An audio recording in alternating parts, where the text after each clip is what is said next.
আসসালামু আলাইকুম ভিউয়ার্স, আরশাদস কিচেনে আপনাদের সবাইকে স্বাগতম।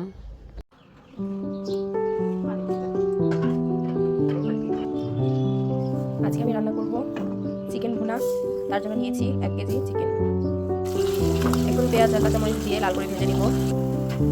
দেব স্বাদ মতো লবণ, 1 চামচের 2 চামচ রসুন বাটা, 2 চামচ আদা বাটা, 1 চামচ জিরে বাটা, ভালো করে নেড়ে নেব।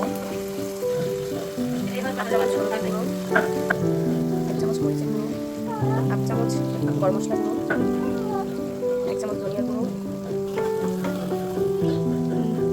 দেখুন এখন তেলগুলো উপরে উঠে এসেছে। এখন এর মধ্যে আমি ঝোল অ্যাড করব অল্প করে।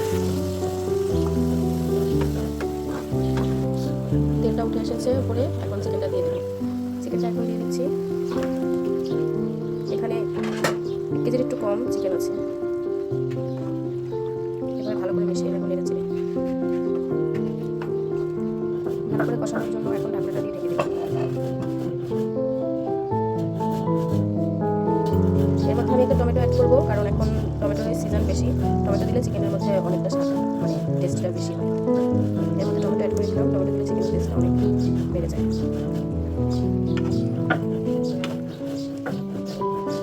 এখন আবার ঢেকে দেবো ভালো করে রান্না হওয়ার জন্য। দেখুন এই মুহূর্তে অনেকটা চিকেন থেকে পানি বের হয়ে এসেছে। ভালো করে চিকেনটা ভুনা হয়েছে, তেল উপরে উঠে এসেছে। এখন আমি এটাতে ঝোল অ্যাড করবো।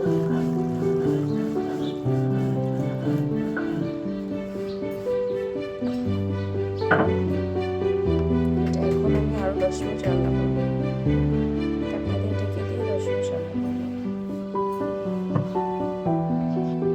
এই যে দেখুন আপুরা, ভাইয়ারা, ভিউয়ার্স যারা আছেন, চিকেনটা হয়ে গিয়েছে। আমি এখন এটাকে সার্ভ করবো। দেখুন কি সুন্দর করে